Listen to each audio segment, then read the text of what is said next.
O milagre que mudou a vida de Fernanda. Da Anciniase à vitória no altar, Fernanda Oliveira tinha 32 anos quando recebeu o diagnóstico que abalou sua vida. Anciniase em estágio avancado. As manchas brancas e sem sensibilidade já cobriam seus braços e pernas. E os médicos foram claros. Se não fosse tratada com urgência, ela poderia perder os movimentos das mãos e dos pés. Mas o pior não era a doença em si, era o preconceito. Os olhares de repulsa no trabalho, os sussurros dos vizinhos, o noivo que sumiu depois de descobrir. Fernanda se sentia como um monstro, uma mulher derrotada, escondida em seu apartamento, chorando sozinha, sem forcas nem para orar. Ela já havia tentado de tudo. Remédios caríssimos que não faziam efeito, benzedeiras que prometeram cura e só lhe tiraram dinheiro. E Ati pensou em desistir da vida. Ati que, numa tarde de desespero, enquanto assistia à TV, viu um programa da Igreja Universal do Reino de Deus. O pastor falava sobre libertacal, sobre Deus como médico dos médicos, e algo dentro dela se mexeu. Se Deus curou tantos, por que não eu? Pensou. Com as últimas forcas, anotou o endereço da igreja mais próxima e prometeu a si mesma: vou-la. Se não der certo, não tenho mais para onde ir. No domingo seguinte, Fernanda entrou na Universal com o coracal acelerado. O templo estava cheio, o louvor era forte e ela se sentou no fundo, envergonhada, cobrindo as manchas com uma blusa de manga longa apesar do calor. Mas quando o pastor começou a pregar sobre a fé que move montanhas, algo mudou. Ele falou sobre a mulher do fluxo de sangue que tocou nas vestes de Jesus e foi curada, sobre a importância de não desistir. Deus não olha para sua aparência, ele olha para o seu coracal, gritou o pastor. E Fernanda sentiu aquelas palavras como um soco no peito. Ela precisava acreditar. Depois do culto, uma obreira se aproximou com um sorriso. Irmã, tudo bem? Você parece abatida. Fernanda não segurou as lágrimas. Eu tenho anciniase. Os médicos dizem que pode piorar. Não sei mais o que fazer. A obreira abracou sem hesitar. Jesus já venceu essa doença na cruz. Você precisa vir para a corrente de Oracal. Terça-feira tem a fogueira santa de Israel. Naufate. E assim, com um folheto na mão e uma pequena esperança no coracal, Fernanda prometeu voltar. Na terça-feira, Fernanda chegou cedo. O templo estava lotado, e o clima era de guerra espiritual. O pastor explicou que a fogueira santa era um momento de quebra de maldições, de libertacal. Hoje, o fogo de Deus vai consumir tudo que o inimigo plantou na sua vida. Declarou. Fernanda sentiu um frio na espinha. Quando comunicou a oracal, ela foi convidada a subir ao altar. Com as mãos trêmulas, ela se ajoelhou e o pastor ungiu sua testa com óleo. Em nome de Jesus, eu quebro toda a maldição de doença nesta vida. Anciniase, sai agora mesmo. O templo inteiro começou a clamar, e Fernanda sentiu algo estranho. Um calor intenso percorreu o seu corpo, como se uma corrente elétrica a atravessasse. De repente, ela começou a chorar descontroladamente. Eu sinto, pastor. Sinto como se algo estivesse saindo de mim. O pastor continuou orando, impondo as mãos sobre ela, e o choro se transformou em risos. Glória a Deus! Gritou Simeone no templo. Quando Fernanda abriu os olhos, olhou para suas mãos e não acreditou. As manchas estavam desaparecendo. Ela tocou o próprio braço e sentiu. Sentiu. A sensibilidade estava voltando. Estou curada. Jesus me curou. Ela gritou, caindo no chão, abençoando a Deus. O pastor pediu que ela desse um testemunho ali mesmo. Com a voz embargada, Fernanda contou tudo. O desespero, a vergonha, a fé que quase morreu e o milagre que Deus operou naquele altar. Se Deus fez por mim, Ele pode fazer por você. Ela disse, olhando para a multidão. O templo explodiu em aplausos e louvores. Mas a história de Fernanda não terminou ali. Nos dias seguintes, ela voltou à igreja para agradecer e se comprometer com Deus. Participou da campanha dos 70 dias de jejum e oracal, entregou seu dízimo e ofertas com alegria e se tornou uma serva fiel. Os médicos ficaram estarrecidos. Seus exames não mostravam mais nenhum vestígio da doença. Isso não tem explicação científica, disse um deles. Fernanda sorriu. Tem sim. Chama-se Jesus. Hoje, Fernanda é uma das líderes do grupo de oracal das mulheres na Universal. Ela visita hospitais, leva a palavra de fé para quem está doente e sempre repete a mesma frase: Deus não desiste de vós. Mesmo quando vós desiste de si mesmo, Ele está lá esperando vós dar um passo em direção a Ele. E ali que ela aprendeu. Afinal, é só acreditar que Deus pode. E agir como se Ele já tivesse feito. E subir ao altar mesmo com vergonha, e clamar mesmo quando a voz falha, e confiar mesmo quando tudo parece perdido. Porque no altar da Universal, Deus opera o impossível. Ele operou em mim. E assim, de uma mulher derrotada pela anciniase, Fernanda se tornou um testemunho vivo do poder de Deus. Uma prova de que, quando a fé encontra um cal, os milagres acontecem. E foi justamente em uma dessas visitas ao hospital que Fernanda conheceu Maria, uma jovem de 28 anos que há 3 anos lutava contra um câncer agressivo. Os médicos já tinham dito que não havia mais o que fazer e a família, embora orasse, sentia o peso da desesperança. Quando Fernanda entrou no quarto, Maria estava com os olhos fechados, as mãos marcadas pelas quimioterapias e o rosto pálido. Ao lado da cama, a mãe chorava baixinho, segurando uma bíblia aberta nos Salmos. Fernanda não disse nada a princípio. Apenas se aproximou, colocou a mão na testa de Maria e começou a orar em voz baixa, como quem conversa com um amigo muito próximo. Senhor, o Senhor que sarou as minhas chagas, que me tirou da escuridão e me deu uma nova vida, agora olha para esta serva. Ela ainda tem um propósito, Senhor. Senhor não a criou para o túmulo, mas para o teu altar. Maria abriu os olhos devagar, como se despertasse de um sono profundo. Havia algo na voz de Fernanda que a fez sentir uma paz que não experimentava há meses. Quem é vós? Perguntou com a voz fraca. Sou uma filha de Deus que já esteve onde vós esta, respondeu Fernanda, sorrindo. E hoje estou aqui para te dizer, levante. Nau e a doença que vai escrever o final da sua história. E Deus. Nos dias seguintes, Fernanda voltou todas as manhãs antes de ir para a igreja. Não levava flores nem presentes, levava a palavra. Lia trechos de Isaías 53, falava dos milagres que havia visto na Universal, contava como Deus a havia restaurado. Aos poucos, Maria começou a se alimentar melhor, a sorrir, a ter forças para sentar na cadeira ao lado da cama. Até que, em uma quarta-feira à noite, durante o culto de Libertacal, Fernanda sentiu uma urgência no espírito. Vem comigo, disse a Maria, que já conseguia caminhar com ajuda. Hoje é o seu dia. Maria hesitou. Mas os médicos disseram que os médicos não têm a última palavra, interrompeu Fernanda, firme. Deus tem. E assim, entre lágrimas e as duas entraram na Universal. Maria mal conseguia ficar de pé, mas quando o pastor impôs as mãos sobre ela e começou a orar com autoridade, algo mudou. Um calor intenso percorreu seu corpo, como se uma corrente elétrica a atravessasse. Ela sentiu as dores sumirem, a fraqueza se ir embora. Quando abriu os olhos, estava de pé sozinha, sem muletas, sem ajuda. E o que era mais incrível, sentia uma energia que não conhecia há anos. Os exames feitos na semana seguinte não mostravam nenhum vestígio do câncer. Os médicos, atônitos, chamaram de remissão espontânea, mas Maria sabia a verdade. Não foi espontâneo, ela dizia a todos. Foi Deus, foi a fé, foi a Universal que me ensinou a não desistir. Hoje, Maria serve ao lado de Fernanda no grupo de Oracal. Duas mulheres que a medicina havia descartado, agora andando juntas, levando esperança a outros que estão onde elas já estiveram. A gente não prega só com palavras, costuma dizer Fernanda. A gente prega com as cicatrizes que Deus transformou em milagres. E assim, a cada culto, a cada testemunho, a cada vida tocada, a história se repete. O que era para ser o fim, vira apenas o começo. Porque na Universal, Deus não só muda as histórias, ele as reescreve. E as melhores páginas ainda estão por vir. Naquela mesma igreja, em um banco bem ao fundo, sentava-se Carlos, um homem de mãos calejadas e olhar cansado. Há 3 anos, ele havia perdido o emprego na construção civil depois de um acidente que quase lhe custou a perna direita. As contas se acumularam, a depressão o engoliu e o vício no álcool se tornou o seu único conforto. Sua esposa, Ana, já não aguentava mais ver o homem que amava se afundando. Foi quando uma vizinha, que frequentava a Universal, lhe estendeu um convite. Venha só uma vez. Não custa nada tentar. Carlos foi arrastado mais por desespero do que por fé. No primeiro culto, enquanto o pastor falava sobre a restauração de Deus, ele sentia o peso das dívidas e da vergonha apertando o seu teto. Mas quando o apelo foi feito, algo dentro dele se mexeu. Com lágrimas nos olhos, ele se levantou e foi à frente. Não tinha palavras bonitas, só um pedido rasgado. Senhor, eu não aguento mais. Me tira desse buraco. Os obreiros oraram por ele com uma fé que Carlos nunca havia visto. Não eram palavras vazias, eram pessoas que acreditavam de verdade que Deus podia mudar sua história. Naquela noite, ele saiu da igreja com um peso a menos no coracal,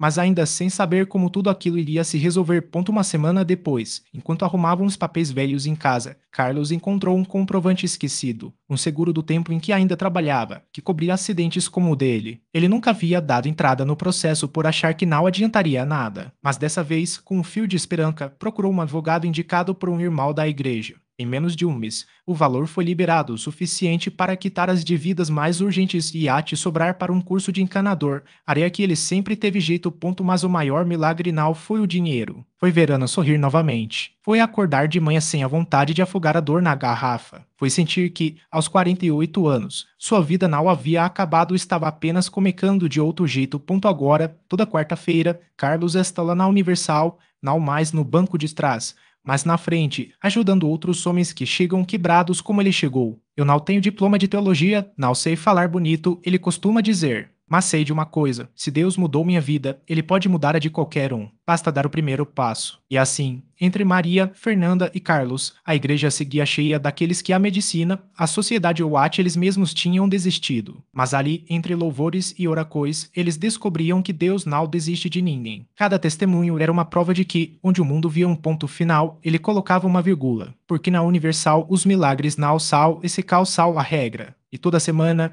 novas historias começam a ser reescritas.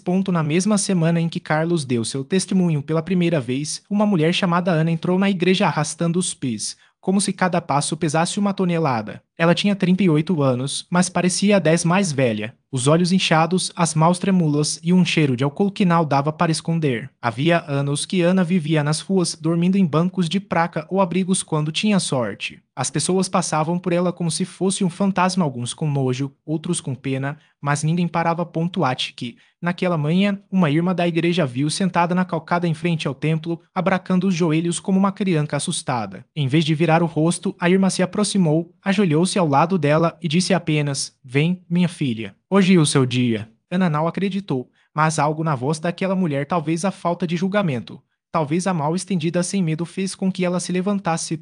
Dentro da igreja, Ana chorou do início ao fim. O culto não eram lágrimas de arrependimento ainda, eram lágrimas de cansaço, de quem não aguentava mais carregar aquele peso sozinha. Quando o pastor fez o apelo, ela não teve forças para ir à frente, mas uma obreira foi até ela, colocou a mão em seu ombro e orou: "Senhor, esta filha está aqui. O Senhor conhece o nome dela, conhece cada ferida. Hoje, o sangue de Jesus vai lavar tudo isso." Ana não sentiu nada na hora. Não viu luzes, não ouviu vozes. Só uma paz estranha, como se alguém tivesse desligado um rádio que tocava ruídos há anos. Mas naquela noite, pela primeira vez em muito tempo, ela dormiu sem pesadelos. E no dia seguinte, acordou com uma sede diferente, não de álcool, mas de algo que não sabia nomear. Voltou à igreja. E voltou de novo.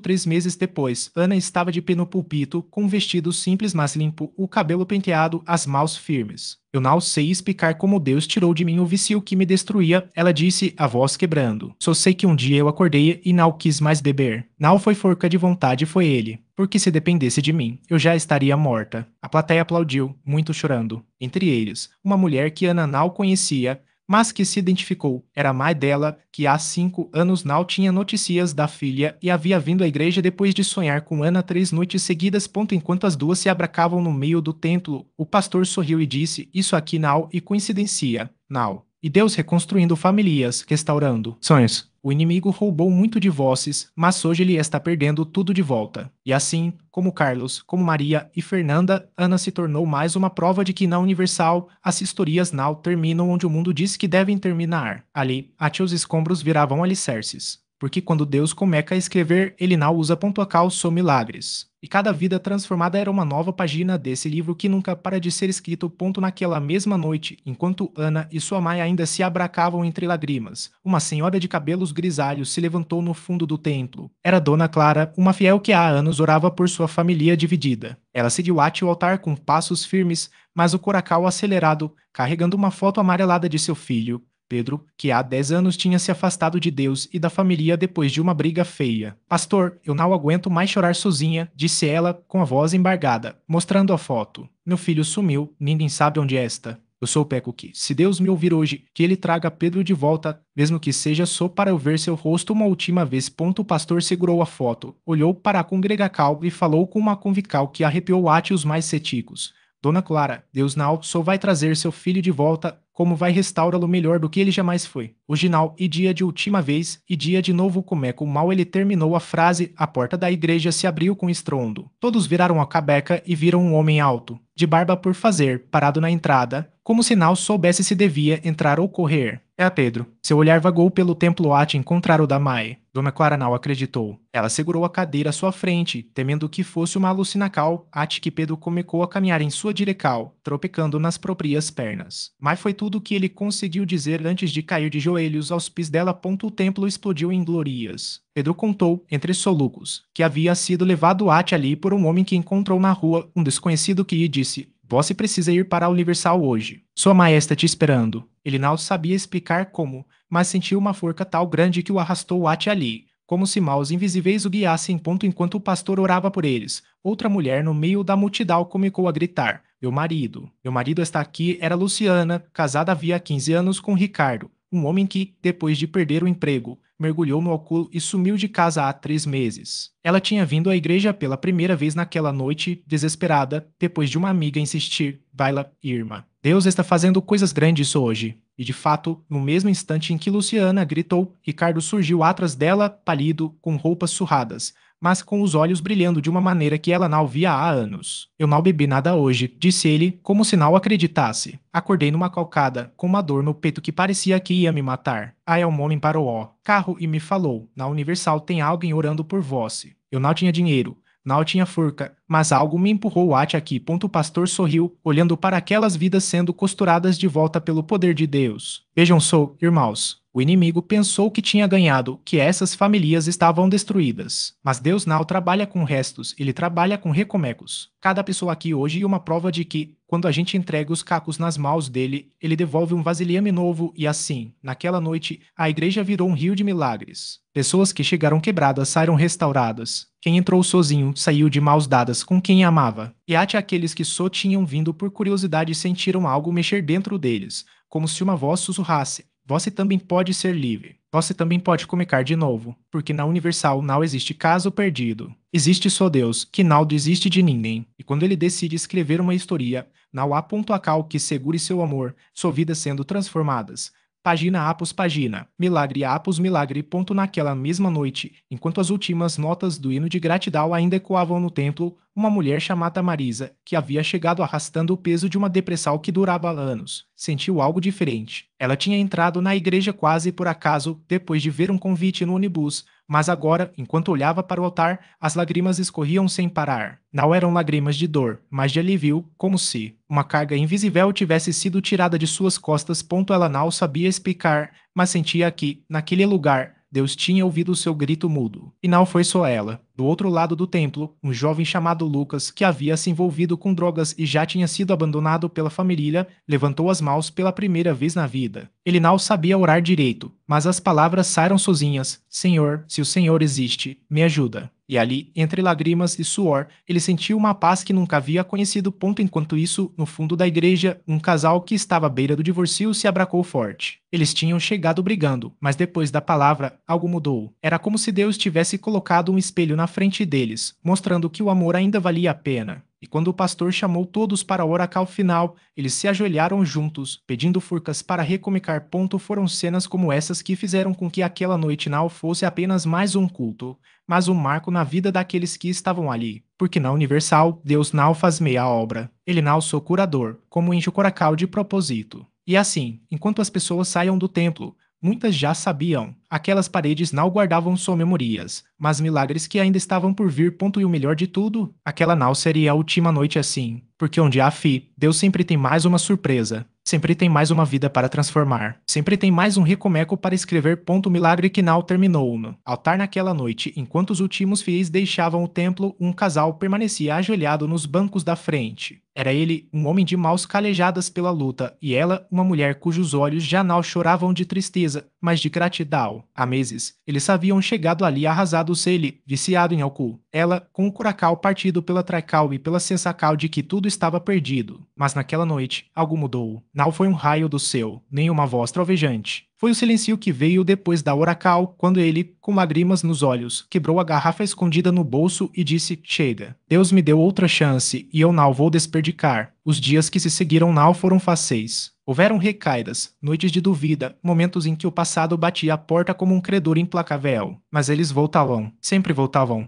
Ao templo, aos estudos bíblicos, às mãos estendidas dos irmãos que, sem julgar, os ajudavam a se levantar. E pouco a pouco, o milagre foi tomando forma. Ele conseguiu um emprego, ela reencontrou a paz, e o que era um casamento desfeito tornou-se um testemunho vivo de que Deus restaura o que o inimigo roubou.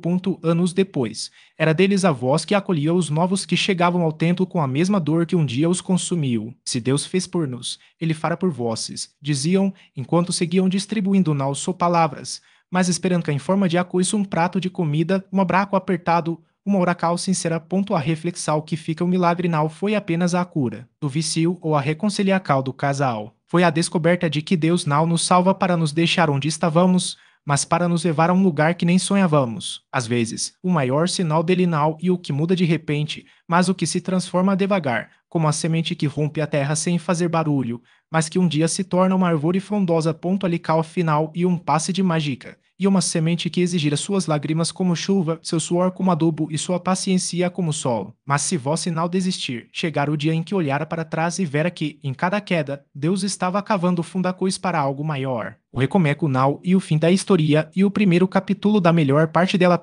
E assim, enquanto as luzes do templo se apagavam naquela noite, uma verdade permanecia acesa. Deus não escreve pontos finais. Ele escreve vírgulas e sempre tem mais uma página em branco esperando por vós.